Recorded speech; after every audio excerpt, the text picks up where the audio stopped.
Por la señal de la Santa Cruz de nuestros enemigos, líbranos, Señor Dios nuestro, en el nombre del Padre, del Hijo y del Espíritu Santo. Amén. Señor mío y Dios mío, creo firmemente que estás aquí, que me ves, que me oyes.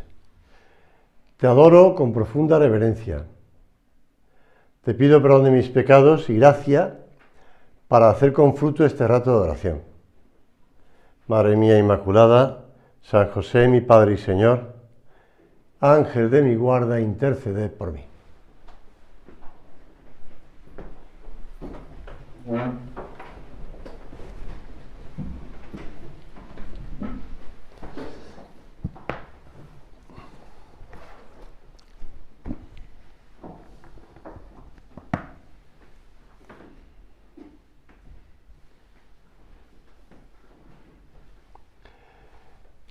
Si consideramos la vida de nuestro Señor, pues hacemos un parón cuando llegamos a la última cena. Y leemos en el Evangelio de San Lucas: llegó el día de los ácimos, en el que se había de sacrificar el Cordero de Pascua. Y envió a Pedro y a Juan diciendo: y prepararon la Pascua para que la comamos. Ellos le dijeron: ¿dónde quieres que la preparemos? Les dijo: cuando entréis en la ciudad, os saldrá al paso un hombre llevando un cántaro de agua. Seguidle hasta la casa en que entre y diréis al dueño de la casa: el maestro te dice, ¿dónde está la sala donde pueda comer la Pascua con mis discípulos? Él os enseñará en el piso superior una sala grande, ya dispuesta. Haced allí los preparativos. Fueron y lo encontraron tal como les había dicho, y prepararon la Pascua. Cuando llegó la hora se puso a la mesa con los apóstoles. Mientras que estaba leyendo este pasaje del Evangelio de San Lucas, estaba intentando no enfadarme, porque pensaba, realmente, Señor, ¿cómo permites tú estas cosas? Que el lugar donde tú tuviste la última cena, donde fue la institución de la Eucaristía, del sacerdocio, donde además recibieron los apóstoles el Espíritu Santo, aquel lugar ahora mismo pues es el lugar donde dicen que está el sepulcro de David. Allí no hay nada, pero es para quedarse con ellos, los judíos, no profundizo en el tema. Y entonces pues no se puede celebrar misa allí, no se puede rezar. Bueno, además antes lo cogieron los musulmanes y lo machacaron, ¿no? Menos mal que dejaron allí algún trocito de alguna cosa que no descubrieron que era cristiana, porque quisieron convertirlo en una mezquita, vamos. Bueno, pues la realidad es que pensando esto, también iba pensando lo siguiente. Bueno, Señor, no nos hemos quedado con la materialidad del lugar donde tú instituiste la Eucaristía, pero es que ahora mismo cualquier lugar del mundo es esa sala grande preparada para comer la Pascua contigo. Por ejemplo, este oratorio, donde encima de ese altar se celebra la Santa Misa. El acontecimiento más importante de la antigua alianza es la Pascua de los judíos. Fueron ellos y prepararon el lugar. Y allí fue donde el Señor, por primera vez, les dio a comer su cuerpo y su sangre. La Eucaristía, esa gran locura de amor de Dios, que aunque no podamos ir a... Es que me acordaba de que cuando el beato Álvaro estaba en peregrinación en Tierra Santa, el último día antes de volver a Roma celebró misa allí, y alguien me dijo: no pudo ser allí porque allí no te dejan celebrar misa. Después me he enterado que sí, que alguna vez algunas personas pueden celebrar misa más bien cerrando las puertas y haciendo allí un poco de... Pero él celebró misa, al lado hay un convento de franciscanos que en vez de llamarse el cenáculo, le llaman en italiano el ceracolino, es decir, como el cenaculito. Es que en español queda feo. Pero el ceracolino. Pues allí, como los franciscanos son de origen italiano, muchos de ellos pues llaman así. Y allí es donde celebró misa el Beato Álvaro, la última misa. Porque después ya se volvió a Roma ese día y esa noche falleció. Bueno, pues señor, la locura de la Eucaristía. Belén es una locura de silencio. El Calvario es una locura de dolor. El Tabor es una locura de la divinidad, porque, claro, y se manifiesta Dios. En cambio, la Eucaristía es una locura de amor, del amor de Dios por nosotros. Tomó pan y dando gracia lo partió y lo dio a sus discípulos diciendo: tomad y comed todos de él, porque esto, lo decía el Señor, es mi cuerpo que se le ha entregado por vosotros. Los paganos lo dicen, los católicos están locos. ¿Cómo va a ser eso? Y lo mismo el cáliz de la nueva alianza. Es esta locura de amor, gran deseo, una locura de Jesús, no del Padre, de Jesús, podemos decir. Es Dios, pero es una locura de Jesús. Como dice San José María en Forja, el más grande loco que ha habido y habrá es Él. ¿Cabe mayor locura que entregarse como Él se entrega y a quienes se entrega? A mí lo que más me llama la atención es y a quienes se entrega, que es a nosotros.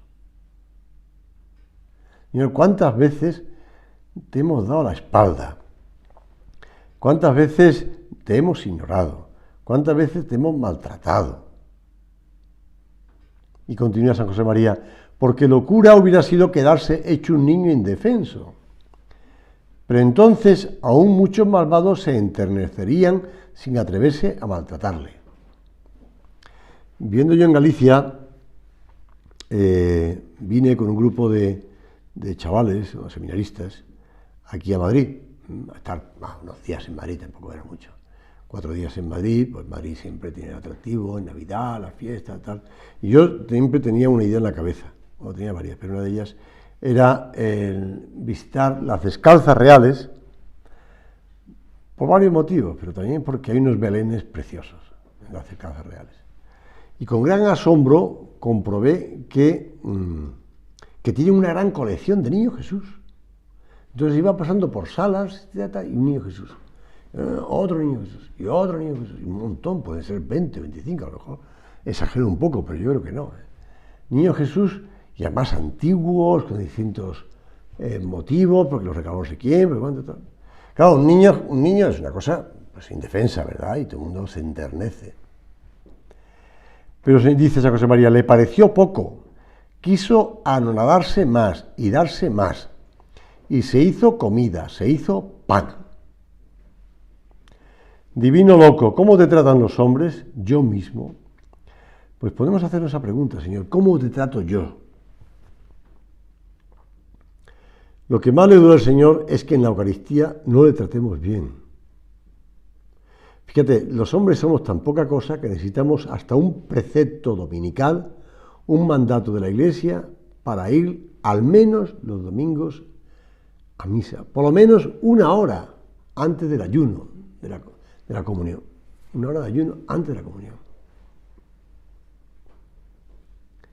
Y el Señor no quiere violentar para que le amemos. Pero gracias por una parte, gracias a Él, gracias al amor de tanta gente que a lo largo de los siglos ha ido descubriendo y ha ido afinando y ha ido profundizando en ese amor al Señor. Y han ido inventando nuevos modos de tratar al Señor mejor en la Eucaristía. Basta con que pienses, tú coges el misal tienes, además después de la reforma del Concilio Vaticano II, con la reforma del Papa Pablo VI, San Pablo VI, te encuentras un montón de más oraciones, muchas más oraciones. Todas esas oraciones son oraciones que han sido forjadas a lo largo de la historia de la Iglesia, en 2000 años. Por ejemplo, la plegaria eucarística segunda, que es la más corta además, es la más antigua. Pero es que si tú te vas al misal de los, o al rito mozárabe, en español, mozárabe de Toledo, pues tienes una plegaria eucarística para cada día del año. Fíjate la cantidad de oraciones que los hombres hemos ido fabricando, por no decir inventando, pero me gusta más la palabra fabricar o construir, para alabar a Dios, para adorarle, para pedirle, para identificarse con él en la Eucaristía. De vez en cuando el Señor ha hecho algún atajillo, De vez en cuando el Señor ha buscado algún atajo. Es decir, ha fomentado por medio de un milagro eucarístico, pues el que espabilemos, diciendo, oye, que esto es verdad, que soy yo que estoy aquí. Bueno, pero son atajos que ha buscado el Señor para espabilarnos un poco. Hoy es día 10, ¿verdad? Si yo no me confundo, no puede ser día 10. Sí, día 10.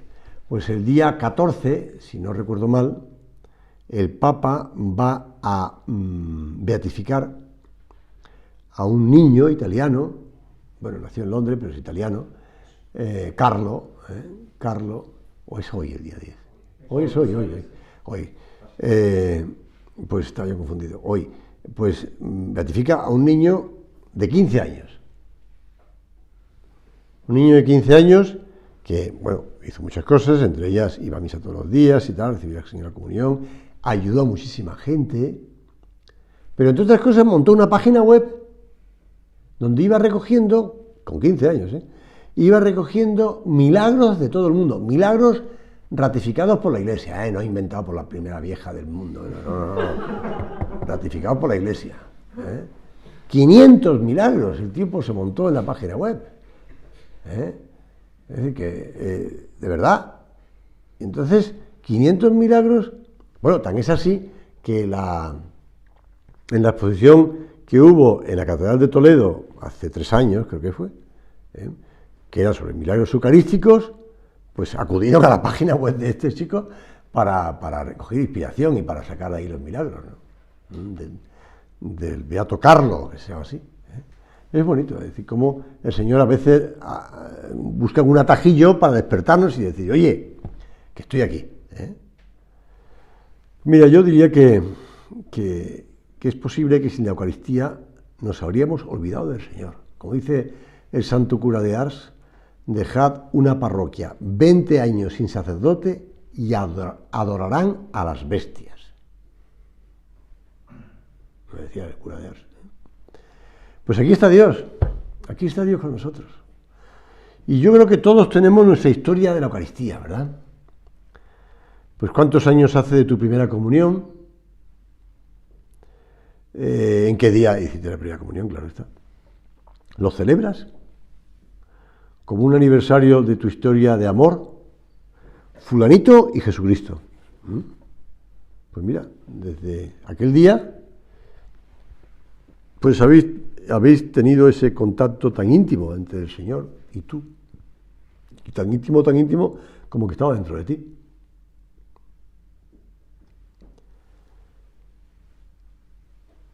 Historias de aventuras, además, que has vivido con el Señor. ¿Cuántas cosas pasan en tu vida con el Señor? Y al final, ¿qué hiciste? Pues eso. ¿Ganaste una liga? No. ¿Una Champions? Tampoco. Recibiste al Señor en la comunión. Eso no te salva la liga, ni la Champions, ni nada de esto. Lo que nos va transformando por dentro, lo que nos va divinizando, es a Jesús. ¿Y cuántas veces has comulgado tú desde tu primera comunión? No pienses a calcularla como esa persona que son compulsivas de hacer cálculos, ¿no? Hay una película por ahí. Compulsivas de hacer cálculos. No vayas calculando cuántas comuniones has hecho tú desde tu primera comunión. Pero piensa, ¿no? Cada comunión es una hostia santa eternamente recibida. Recógete, ilusiónate. Santa Gemma Galgani dice que en su primera comunión me hice por mí misma algunos propósitos para regular mi vida. Primero, me confesaré y comulgaré cada vez como si fuera la última. Visitaré a menudo a Jesús sacramentado, en especial cuando esté triste o afligida. Tercero, me prepararé para las fiestas de la Virgen con alguna mortificación y todas las noches pediré la bendición a la Madre del Cielo. Cuarta, caminaré siempre en la presencia de Dios. Quinta, cada vez que oiga sonar el reloj, repetiré 3 veces, Jesús mío, misericordia. Y dice ella, hubiera querido añadir algunas más, pero no me lo permitió la maestra. Y tenía razón, porque vuelta a casa olvidé, pasado un año, todos los propósitos hechos y los buenos consejos, haciéndome peor que antes. Pero bueno, no os preocupéis que el final es bueno, ¿eh? Santa. Tranquilo, tranquilo. Y ya después volvió a retomar y se comulgaba 2 o 3 veces por semana. Me he acordado cuando te he leído de que el reloj repetiré 3 veces, Jesús mío, misericordia, que estando yo viviendo en Galicia, un sacerdote, doy varios saltos, pero la Fabiola, la reina Fabiola, la mujer de Balduino, rey de Bélgica, ya fallecidos los dos, tanto ella como él, pues además Fabiola tenía familia en Galicia. Bueno, pues Fabiola, después de la muerte de su marido, contaba, no todo el mundo, pero contaba a gente concreta, que cuando ellos, que por cierto se conocieron en Lourdes, cuando ellos hicieron el compromiso, ¿no? Pues ella le quiso regalar a él un reloj de oro. Y él dijo que no, que eso era demasiado. Entonces ella pues tuvo que cambiarlo y le regaló un reloj que entonces aparecían nuevos, de estos con alarmas, no había con alarmas, que te mide la temperatura, te mide las palpitaciones, te mide, vamos, si te descuida, te mide si tienes el PCR, la PCR de la real. Pero entonces eran nuevos, eran nuevos. Y entonces pues eso se lo entregó a él, se lo regaló. Y él dijo, este me vendrá muy bien, porque así con el arma cada hora me preguntaré cómo estoy en presencia de Dios. Bueno, está el proceso abierto de canonización de este hombre, ¿no? Pues buscar al Señor, ¿no? Buscarle en la Eucaristía, cuando pasemos por delante de una iglesia, saber que el Señor está ahí, no te detenga, porque tienes que hacer una cosa, o que sea tal, pero salúdale al menos. Cuando oiga las campanas de una iglesia, que se oyen, pues acuérdate del Señor. Dice esta Santa Gemma Galgani, hubo días en que me hizo sentir consuelos indecibles, pero como pronto lo dejé, me hice soberbia, desobediente, dando mal ejemplo a las compañeras y siendo piedra de escándalo para todos. Se pasaba la noche preparándose. ¿Y tú en qué piensas por la noche? ¿Cómo te preparas? Bueno, esa mujer, ¿no? Pero, ¿cómo nos preparamos por la noche también si vamos a recibir al Señor al día siguiente, ¿no? Al día siguiente. El milagro de la Eucaristía. Me acordaba, hablando de la noche me acordaba de cuando estábamos en Cuatro Vientos con el Papa Benedicto XVI en la Jornada Mundial de la Juventud. Si no estuviste, te lo perdiste. Pues estábamos allí y después de ver subir la custodia de Toledo, la custodia tan impresionante, ¿no? Tan impresionante de Toledo, viendo allí al Señor, pues aquella tormenta, ¿no? Aquella tormenta. Pero allí estaba el Señor, y allí estábamos todos de rodillas, ¿no? De rodillas a pesar de la lluvia o a pesar del suelo mojado. Pues eso, también cuando estaba en la Jornada Mundial de la Juventud, en Río de Janeiro, estaba en muchas, lo advierto, pues en Río de Janeiro también hizo mal tiempo, menos mal, porque nos pensaban llevar a un sitio apartado de Río de Janeiro, horrible. En cambio se tuvo que trasladar todo a Copacabana, a la playa de Copacabana. Estábamos muy bien, era invierno, no. De hecho, hubo alguien que intentó bañarse y terminó siendo rescatado por un helicóptero. En serio, sí, había gente que... y estaban diciendo por aviso, por la megafonía, no se acerquen al agua, no se acerquen al agua, pero siempre hay gente tonta que se acerca al agua. Y entonces, pues se lo llevaban al helicóptero. Pues, pero claro, estábamos en Copacabana, ¿no? Entonces toda Copacabana llena de gente y al fondo el Papa y el Señor expuesto en la Eucaristía. Y todo el mundo de rodillas ahí en la playa. Una cosa muy bonita. Me encantó porque era ver cómo la gente se ponía de rodillas ante Dios. Igual que la gente se ponía de rodillas como los leprosos que le decían al Señor, cúranos, o como aquel hombre que le dice, Señor, mi hijo está enfermo, está endemoniado, hecho tal, o como, bueno, coge el Evangelio. Pues eso es lo que hacemos cuando nos ponemos de rodillas delante del Señor, igual. No le vemos con los ojos de la carne, pero sí que podemos verle con los del alma. Justamente el pasaje evangélico que pues describe la alegría de Jesús al encontrar al menos un hombre de fe, estaba diciendo los leprosos, entre los 10 a quienes benefició con un milagro, uno que volvió a darle gracias. Y nosotros le damos gracias después de recibirle la comunión. Santa Teresa de Jesús, otra gran maestra de la vida interior, pensaba que Cristo se quedó ahí escondido precisamente para que no tengamos miedo de acercarnos a Él con confianza. Fíjate, Santa Teresa decía, yo me imagino en la oración que estoy en el huerto de los olivos. Y como el Señor está solo rezando, no hay nadie con Él, pues yo me puedo acercar, no me puede echar, porque no hay nadie, así yo le puedo acompañar. Bueno, pues igual, es decir, tenemos al Señor ahí, y no le vemos como Pedro y Santiago y Juan, que estaban asustados en el monte Tabor, ¿no? En el monte de la Transfiguración. No le vemos como los apóstoles cuando detuvo la tempestad y sacó a Pedro del agua, que estaba ahogándose ahí y tal, pues no le vemos cuando el Señor pues echa a los mercaderes del templo, no, le vemos. ¿Cómo le vemos? Escondido, una cosa pequeña. Si Él estuviera irradiando todo el peso de su gloria, decía Santa Teresa, y el esplendor de su majestad divina, quizá no nos atreveríamos a ponernos en su presencia, ¿no? Hay gente que ante la magnificencia, ante la grandiosidad, tiende a irse lejos. San José María decía, con la intuición de las almas enamoradas, explicaba de esta manera el porqué de ese quedarse el Señor con nosotros. Y decía una homilía pronunciada en el año 60.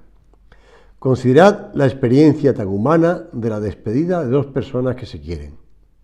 Desearían estar siempre juntas, pero el deber, el que sea, les obliga a alejarse. Su afán sería continuar sin separarse, y no pueden. El amor del hombre, que por grande que sea es limitado, recurre a un símbolo. Los que se despiden se cambian un recuerdo, quizá una fotografía, con una dedicatoria tan encendida que sorprende que no arda la cartulina. No logran hacer más porque el poder de las criaturas no llega tan lejos como su querer. Lo que nosotros no podemos, lo puede el Señor. Jesucristo, perfecto Dios y perfecto hombre, no deja un símbolo, sino la realidad. Se queda Él mismo. Ir al Padre y permanecer con los hombres. Eso has hecho tú, Señor. Nosotros no podemos hacerlo, pero tú lo haces. Un día, curioseando entre las cosas de mi madre, bueno, pues encontré una fotografía antigua, muy antigua, pues del año 43, 1943.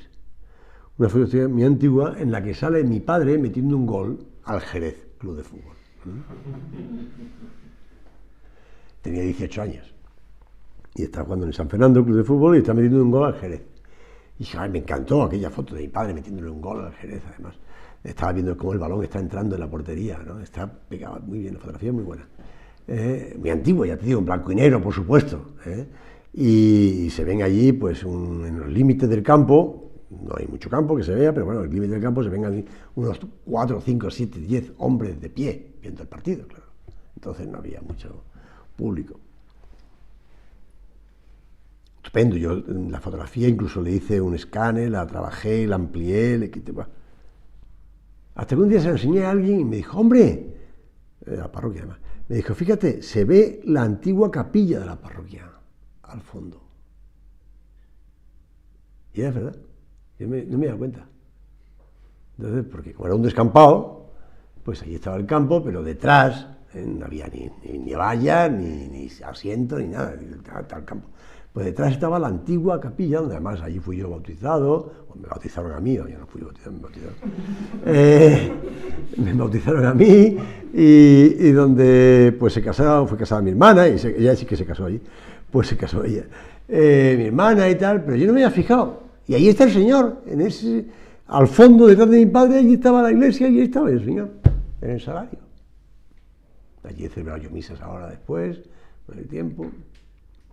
Pues el Señor, detrás de la fotografía, está la realidad, Cristo. Cristo, mi padre ya falleció, mi padre, pero en cambio Cristo sigue, porque se ha querido quedar con nosotros, el amor de Dios por nosotros, que ha querido quedarse.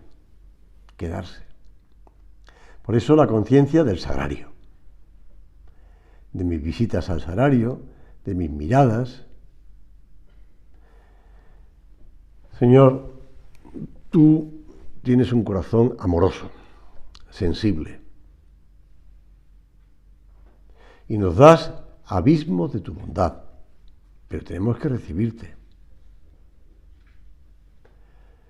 En la misa celebramos el memorial de la muerte del Señor, es decir, el renovar, hacer presente de nuevo, pues el misterio pascual, la pasión, muerte y resurrección de Cristo, que es donde se confecciona la Eucaristía, donde se hace la Iglesia. El Papa Francisco lo escribía, el Papa Juan Pablo II escribía en su última encíclica: la Iglesia vive de la Eucaristía. La Iglesia se alimenta, la Iglesia se extiende, crece.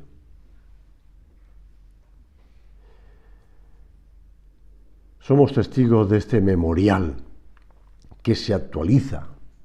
Haced esto en memoria mía. Por eso le decimos al Señor, como dijo el padre de aquel niño que estaba endemoniado: Señor, yo creo, pero auméntame la fe. Auméntame la fe. Como dice el himno Adoro te devote, famme tibi semper magis credere. Auméntame la fe. Haz que crea más y más en ti. Que en ti espere, que te ame.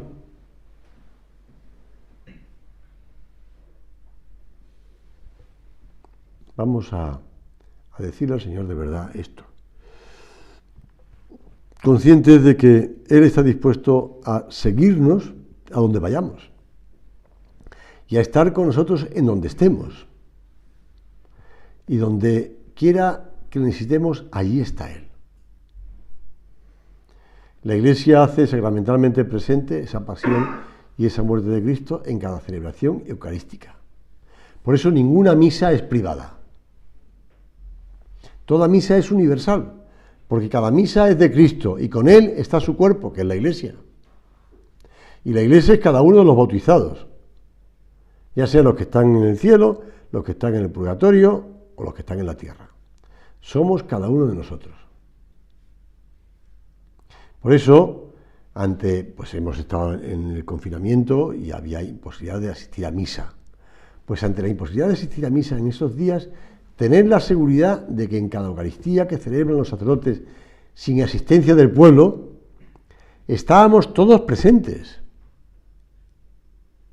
Como decía San José María, cuando celebro la Santa Misa, con la sola participación del que me ayuda, también allí hay pueblo. Siento junto a mí a todos los católicos, a todos los creyentes, también a los que no creen. Están presentes en todas las criaturas de Dios, la tierra y el cielo y el mar y los animales y las plantas, dando gloria al Señor la creación entera. Eso es lo que ocurre en la misa. Y la misa es sobreabundante. Por eso todas tus intenciones, todas tus preocupaciones, todos tus trabajos, todo eso ponlo en la misa. Ponlo en la misa.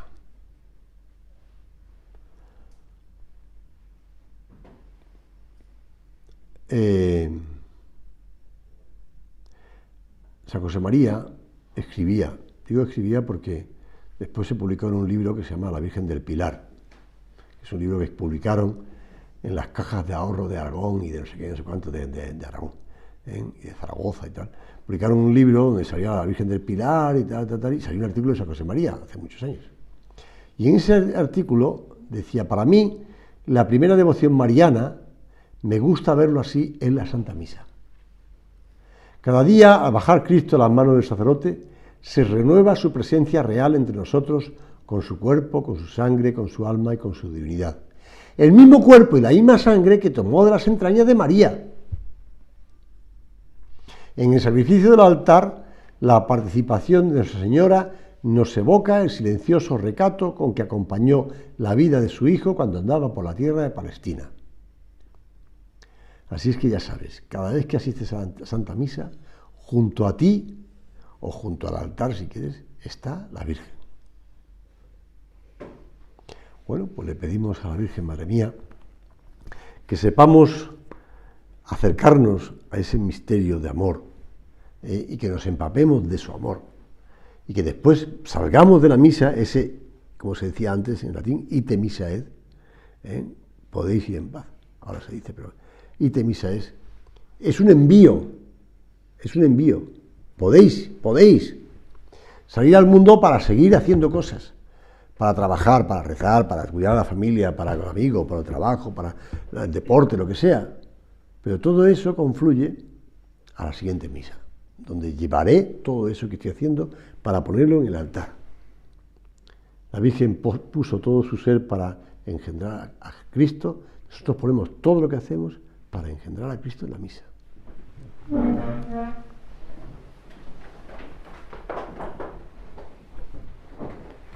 Te doy gracias, Dios mío, por los buenos propósitos, afectos e inspiraciones que me has comunicado en esta meditación. Te pido ayuda para ponerlos por obra. Madre mía Inmaculada, San José mi Padre y Señor, Ángel de mi guarda, interceded por mí.